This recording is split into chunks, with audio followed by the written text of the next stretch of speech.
Sebuah kisah di negeri Tibet menceritakan awal mula ajaran Buddha di Tibet dibawa oleh seorang pendeta bernama Atisha Dipangkara yang berasal dari sekitar India atau Sri Lanka. Dikisahkan oleh Dalai Lama, seorang pemimpin tertinggi di negeri Tibet bawah. Atisha Dipangkara pernah menempuh pendidikan selama 12 tahun di Swarna Dwipa, nama lain dari Sumatera kala itu, di bawah bimbingan seorang guru bernama Akarya Dharmakirti untuk sebutan Sumatera, Indonesia. Orang Tibet menyebutnya Lama Serling Pa. Serling itu Sumatera dan Pa itu orang, artinya ajaran orang Sumatera. Lalu ada juga catatan kuno dari seorang biksu di Cina menceritakan pernah singgah dan belajar di Sumatera.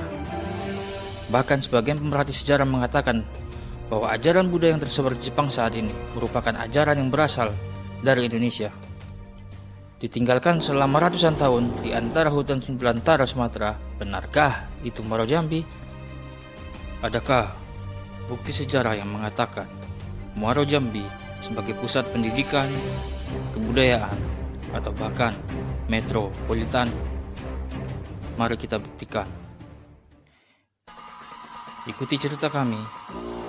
Video ini berisikan cerita tentang pembuktian situs Muaro Jambi sebagai taman pendidikan tertua dan terluas di Asia yang kami tuturkan secara populer agar mudah diterima semua kalangan. Mari kita mulai.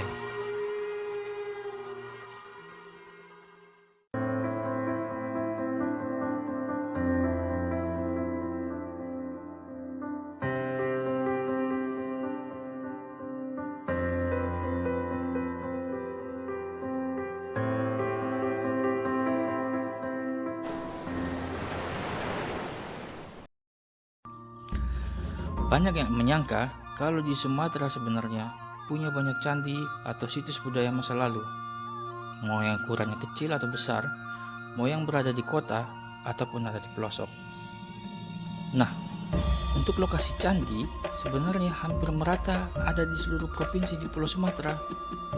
Mulai dari Sumatera Selatan dengan situs Bumi Ayu, Jambi dengan situs Muaro Jambi, Sumbar dengan situs Padang Roco, Sumut dengan situs Bahal dan Portibi, dan Riau dengan situs Muara Takus. Sebelum kita lanjutkan, aku kasih sedikit fakta unik tentang Candi Muara Takus. Lokasi tempat beradanya Candi Muara Takus ternyata tepat berada pada titik 0 derajat garis khatulistiwa. Menarik kan? Ikuti terus channel ini, nanti akan ada video khusus menceritakan tentang itu.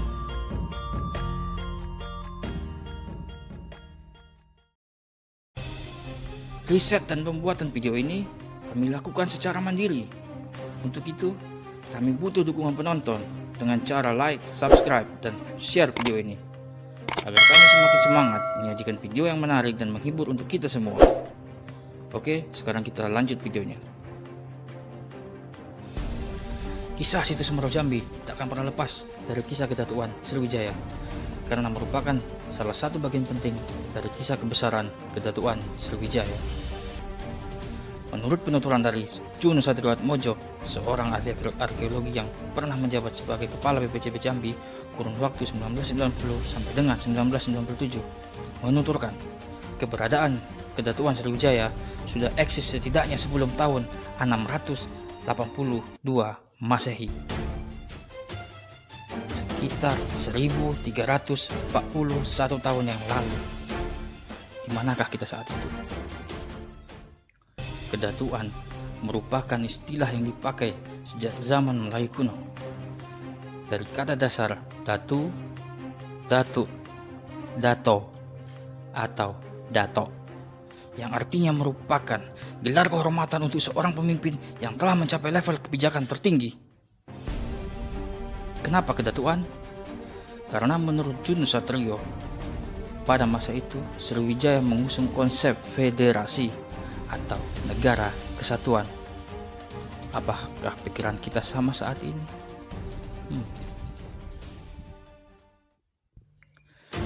Cerita yang paling populer tentang Sriwijaya adalah sebuah kedutaan atau federasi maritim yang wilayahnya sangat luas, bahkan lebih luas dari wilayah Republik Indonesia saat ini. Berpengaruh besar di kawasan Asia, Afrika, atau bahkan mungkin sampai Eropa.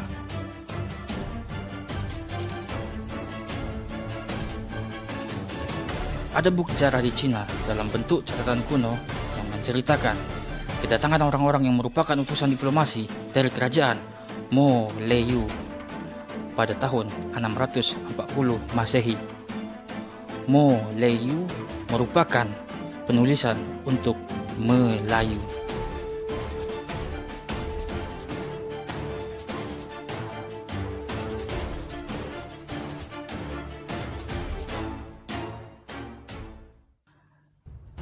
Kantor pusat pemerintahan milik Kedutaan Sriwijaya diyakini berada di Pulau Sumatera. Namun, hingga saat ini belum ada hasil penelitian yang dapat memastikan di mana persisnya lokasi kantor pusat pemerintahan milik Kedutaan Sriwijaya tersebut. Ada dugaan kalau lokasinya ada di sekitar kota Palembang saat ini, tepatnya di sisi utara Sungai Musi. Ada juga yang menduga kantor pusat pemerintahan Sriwijaya mengalami beberapa kali perpindahan seiring dengan perkembangan yang terjadi masa itu.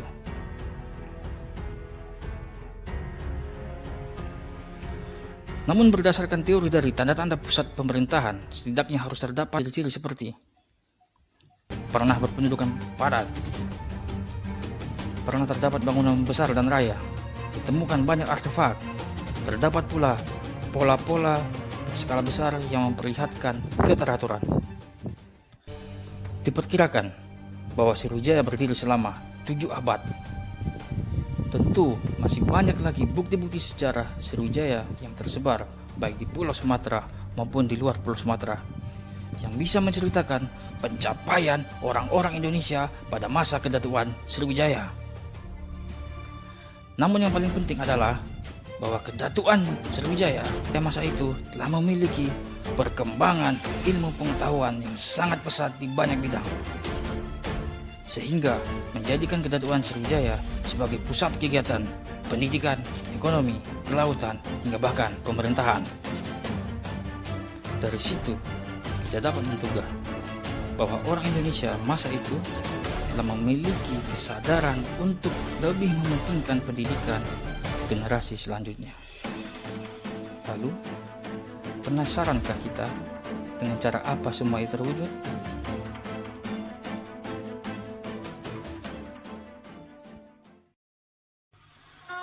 Kisah Sriwijaya juga dicatatkan oleh Ching, seorang biksu dari Cina, yang menceritakan bahwa pada abad ke-7 Masehi, bersama rombongan melakukan perjalanan menuju Nalanda di India, dan dengan sengaja singgah ke Sumatera untuk waktu yang cukup lama. Kemudian diyakini bahwa tempatnya adalah di Muaro Jambi, di mana saat itu Muaro Jambi merupakan bagian dari Kedutaan Sriwijaya. Niat awalnya adalah untuk memperkaya pengetahuan ilmu bahasa Sanskerta, baik lisan dan tulisan. Dikarenakan saat itu pendidikan di Nalanda India menggunakan bahasa Sanskerta.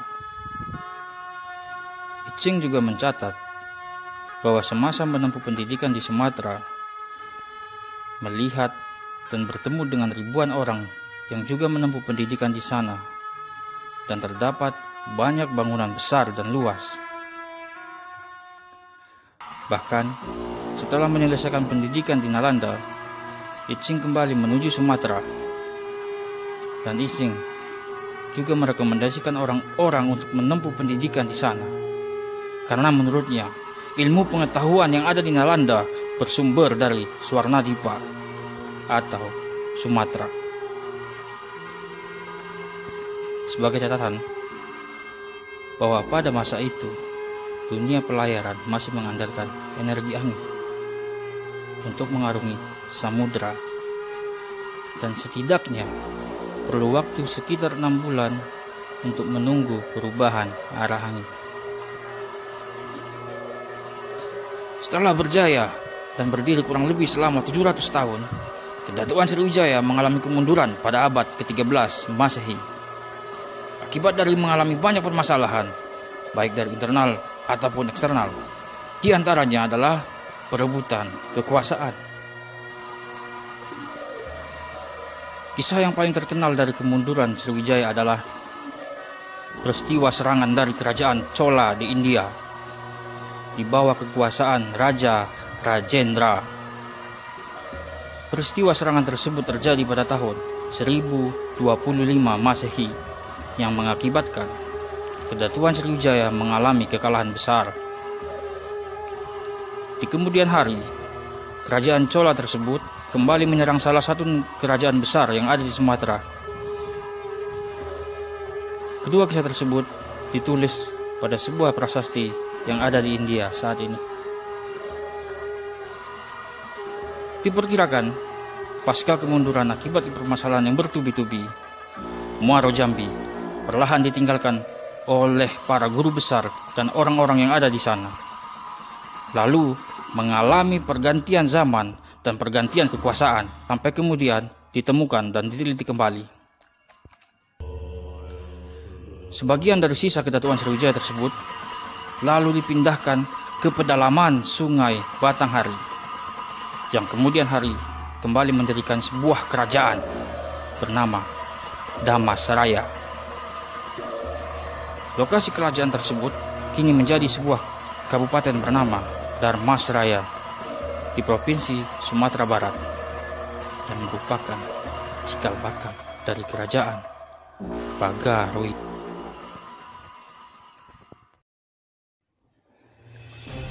Penemuan kembali situs Muaro Jambi diberitakan secara luas pada tahun 1823 oleh S.J. Crook, seorang perwira angkatan laut kerajaan Inggris yang bertugas di Singapura. Dia diperintahkan menuju Sumatera untuk menemukan Candi Muaro Jambi dan bernegosiasi dengan raja yang berkuasa saat itu. Kemudian S.J. Crook bersama anak buahnya dan dengan dibantu oleh warga berhasil menemukan Candi Muaro Jambi dan mendapatkan sebuah kepala arca di sekitar candi, yang pada laporannya dicatat seperti rambut hakim di Inggris. Kemudian kepala arca tersebut dibawa ke Singapura. Pada tahun 1921, seorang bernama T. Adam berhasil memotret dan diketahui bahwa peninggalan situs purbakala Muaro Jambi bercorak Buddhisme. Kemudian pada tahun 1937, F.M. Snicker melakukan survei berdasarkan hasil T. Adam tersebut dan berhasil menulis sketsa lokasi Candi Muaro Jambi. Pasca kemerdekaan Republik Indonesia pada tahun 1954, Dr. Andos R. Sukmono dan tim dari Kementerian RI memvalidasi laporan-laporan sebelumnya adalah benar. Lalu pada tahun 1975, untuk pertama kalinya, Candi Muaro Jambi dilakukan ekskavasi secara resmi. Layaknya seperti di daerah-daerah lain, selalu ada cerita masyarakat yang dituturkan secara turun-temurun tentang kejadian-kejadian masa lalu. Cerita yang beredar di masyarakat sekitar tentang situs Muaro Jambi adalah peristiwa seorang raja yang marah kemudian menendang hingga candi berserakan. Dan bagi masyarakat sekitar candi yang lahir sebelum tahun 60-an, masih mendengarkan sebuah cerita bahwa dulunya kawasan Candi Muaro Jambi merupakan daerah kosong dengan hutan lebat yang pernah dijadikan tempat pengasingan masyarakat yang terkena wabah penyakit kusta kala itu. Kepiawaian orang-orang Indonesia sebagai bangsa maritim pada masa Kedaton Sriwijaya sangat dengan mudah kita ketahui. Salah satunya adalah pemilihan lokasi Muaro Jambi yang sangat strategis secara geografis. Tanda-tandanya adalah: yang pertama, situs Muaro Jambi dibangun di sisi utara Sungai Batanghari dan pertemuan dengan Sungai Melayu, sesuai yang dituliskan dalam naskah Negara Kertagama. Sungai Batanghari merupakan sungai yang terpanjang di Pulau Sumatera.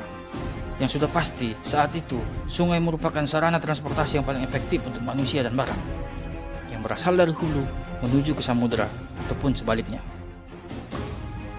Dan tentu hal itu menjadikan Sungai Batanghari sebagai sungai tersibuk dan terpadat pada masa itu, selain Sungai Musi di Palembang dan Sungai Kampar di Riau.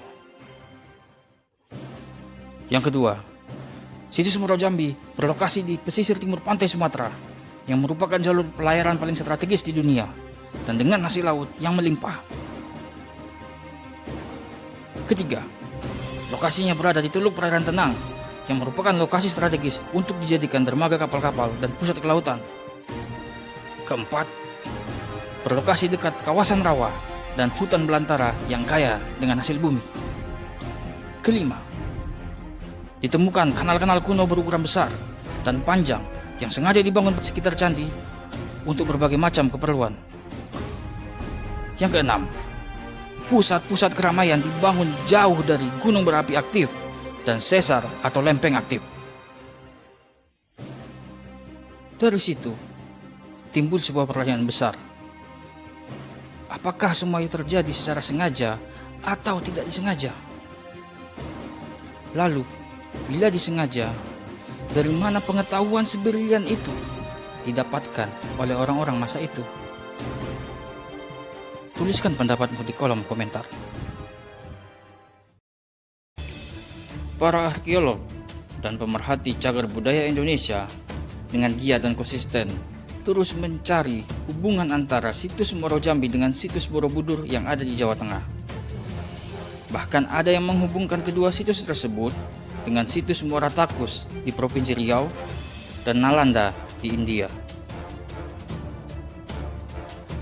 Kemegahan situs Muaro Jambi hanya dapat dirasakan apabila disaksikan secara langsung. Luas situs Muaro Jambi saat ini sekitar 3.981 hektar, mencakup 8 desa dengan beberapa candi di dalamnya, antara lain Candi Gumpung, Candi Kedaton, Candi Kemparwatu, Candi Kota Maligai, Candi Astano, Candi Gedong 2, Candi Gedong 1 hingga Telago Raja. Sebagai gambaran, luas lapangan sepak bola sekitar 1 hektar. Jadi bayangkan ada 3.980 lapangan sepak bola ada dalam satu wilayah. Tentu bukti itu cukup untuk mengatakan Muaro Jambi sebagai metropolitan masa lalu. Peninggalan struktur bangunan yang terakhir ditemukan di kawasan situs Muaro Jambi dapat dengan jelas diketahui bercorak Buddhisme. Hal itu senada dengan banyak penelitian yang sudah dilakukan. Hampir seluruh bangunan candi di situs Muaro Jambi umumnya dibangun menggunakan material batu bata persegi 4 yang berukuran lebih besar dari batu bata yang kita pakai saat ini. Direkatkan dengan cara menggosok antara dua permukaan dengan menggunakan air. Jadi bukan menggunakan semen atau bahkan telur. Dibangun secara presisi dan dengan nilai seni yang tinggi. Hal serupa juga dapat dengan mudah kita temukan pada candi-candi di Pulau Jawa dan Pulau Kalimantan. Digambarkan bahwa bangunan utama candi di situs Muaro Jambi dulunya dikelilingi dengan dinding terakota setinggi 5 meter. Hal itu diketahui dari runtuhan sekitar candi. Seluruh lantai di sekeliling candi dilapisi dengan batu bata dan dijadikan tempat duduk orang-orang yang sedang belajar dan mendengarkan ceramah para guru yang duduk di tiap tingkatan candi. Beberapa keilmuan yang diajarkan dituliskan pada kitab-kitab seperti ilmu bahasa, ilmu seni rupa, hastakarya, ilmu pengobatan, ilmu logika, ilmu spiritual, hingga filsafat.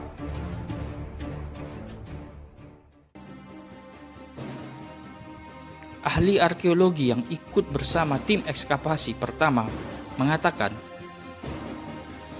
sisa-sisa reruntuhan dan benda peninggalan situs Muaro Jambi dapat dengan mudah ditemukan di permukaan tanah seperti patung, arca, stupa, manik-manik, keramik, gerabah, hingga logam yang jumlahnya diperkirakan mencapai ribuan. Dari ekskavasi tersebut, setidaknya telah ditemukan lebih dari 120 peninggalan purbakala berupa candi, manapo, kolam, kanal, dan bukit buatan dengan jarak yang paling jauh sekitar 73 km dari garis pantai sekarang.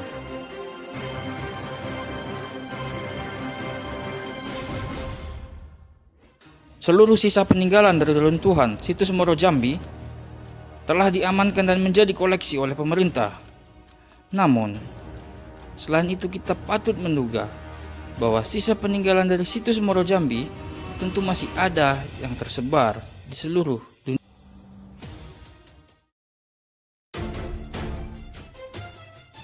Pada tahun 2019 lalu, tim yang terdiri dari Historia ID, Jarum Foundation, bersama dengan DACB, Junus Satriatmojo, serta praktisi LIDAR, YH Anto, dan lain-lain, melakukan pemindaian seluas 7.200 hektar di situs Moro Jambi.